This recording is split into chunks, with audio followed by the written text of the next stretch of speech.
Welcome to Soul Growth Stories, where we take a moment to pause, reflect, and discover the profound lessons hidden in life. Meet David, a man whose entire existence is defined by the rhythmic tapping of keyboards and the endless ring of notifications. He convinced himself long ago that his absence was a noble sacrifice, a necessary price to pay for his family's comfort. He wanted his wife to have the finest things, believing that material luxury could somehow substitute for his warm, physical presence. He wanted his daughter to have the best education, ensuring her future was bright even if her present felt strangely empty. To the outside world, David is a resounding success, a titan of industry who conquers every challenge placed in his path. His passport is full of stamps, and his calendar is full of meetings, leaving no white space for anything else. Brief video calls became the only thread connecting him to the people he claimed to be working so hard to protect. One evening, his daughter approached him with a colorful invitation, her eyes shining with a mixture of hope and nervous excitement. It was her elementary school graduation and performance, a milestone she had been practicing for weeks, waiting for him to see. He looked into her eyes and made a solemn promise, swearing that nothing in the world would keep him away this time. He marked the date in red ink, a visual commitment to prioritize his little girl over the demands of his career. For a few days, it seemed like he would actually make it, holding on to the thought of her happy, smiling face. But as the fateful afternoon arrived, a crisis emerged at the office, the kind of emergency that demands immediate executive attention. A once-in-a-lifetime contract appeared out of nowhere, a deal so massive it could redefine the future of his entire company. He hesitated, his finger hovering over the phone, torn between the promise he made and the golden opportunity sitting before him. The pressure of the corporate world weighed him down, and in a moment of weakness, he chose the boardroom over the auditorium. Meanwhile, the school auditorium was buzzing with excitement, filled with proud parents ready to capture every moment of their children's success. Among the sea of happy faces, there stood one conspicuous empty chair, marked with a handwritten sign that simply read Dad. From behind the heavy velvet curtains, little eyes scanned the crowd frantically, searching for the one face that mattered the most. She stepped into the spotlight with a brave smile, but her heart sank as she realized the seat remained cold and empty.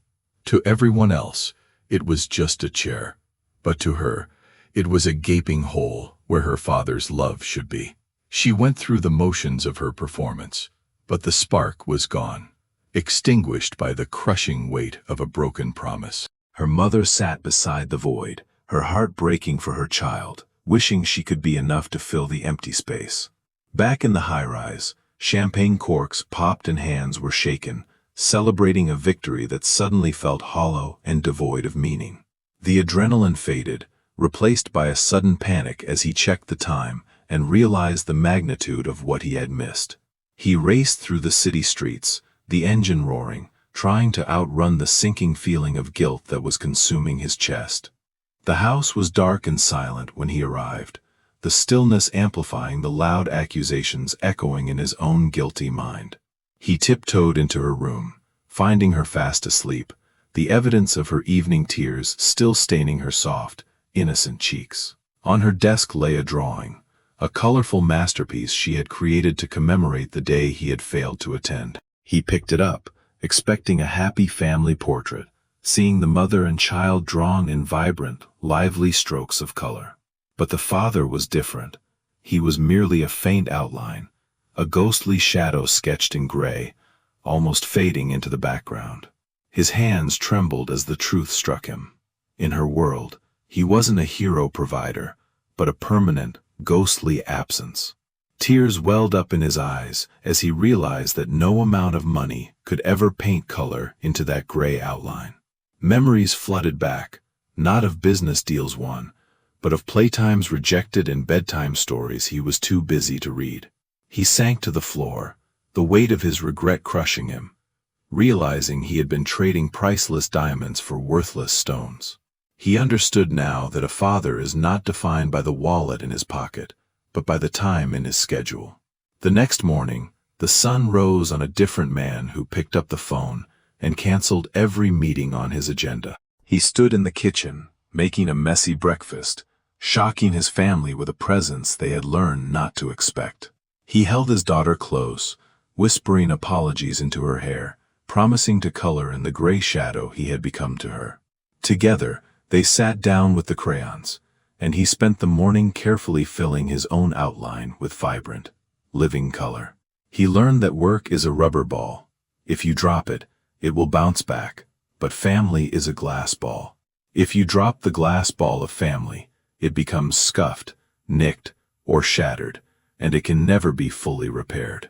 He realized that no title on a business card is as prestigious or as permanent as the title of Dad.